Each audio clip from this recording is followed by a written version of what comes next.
नमस्कार मित्रांनो, आज आम्ही वरुड जवळी रवाळा गावाजवळ गोनापूर चौकीच्या हद्दीतलं हे जे जंगल आहे, रवाळा बीट म्हणतात त्याला, या जंगलात आलेलो आहे. आणि इथे या रवाळा गावातील वैदुश्री रवी माळवे हे या धायटी किंवा धाटीचे फुलं गोळा करत आहेत. तर ही फुलं शिवरात्रीच्या महिन्यात येतात. आता ती फुलं मॅच्युअर म्हणजे फळं तयार झालेली आहेत, बऱ्यापैकी चांगली ती मॅच्युअर झालेली आहेत. आणि काही फुलं पण आहेत.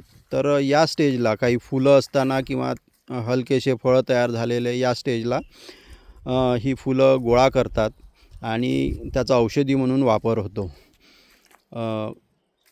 आदिवासी लोक किंवा खेड्यातून राहणारे लोक जर हिवाळा किंवा पावसाळ्यात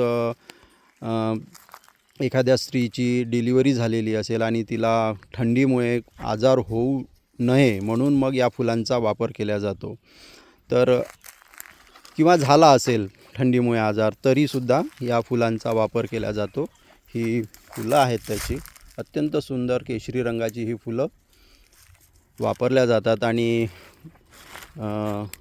वाण्याच्या दुकानात किंवा जडीबुटीचं जे दुकान म्हणतो आपण, त्या दुकानात ही बऱ्यापैकी पैसे घेऊन दिली जातात. परंतु ही झाडं जंगल नष्ट किंवा जंगलतोडीमुळे म्हणा ही हळूहळू नष्ट होत आहे. ही बघा, इथे जंगलतोड झालेली पण आहे काही प्रमाणात, इथे दिसते आपल्याला तोडलेली झाडं. आणि इथे हे झुडूप पण दिसते आहे.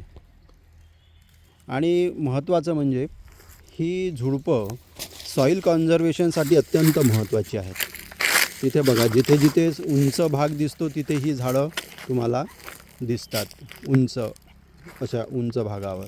आणि तिथे मातीचं छोटंसं असं उंचवटा तयार झालेला आहे, हे बघा. आणि त्याच्यामुळे सॉईल कन्झर्वेशनच्या दृष्टीने आणि ही फळं सकाळी सकाळी एक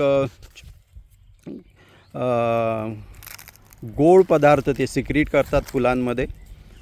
तर त्यामुळे छोटे छोटे पक्षीसुद्धा तो गोड पदार्थ फुलांमधला खाण्यासाठी येतात.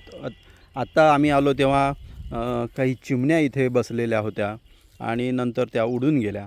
तर अशा प्रकारे पर्यावरणाच्या दृष्टीने अत्यंत महत्त्वाचे हे झाड जंगलतोड झाल्यामुळे म्हणा किंवा सॉईल इरोजनमुळे हळूहळू नष्ट होत आहे. त्याला संरक्षित करणं आणि त्याची संख्या वाढवणं अत्यंत गरजेचं आहे. धन्यवाद.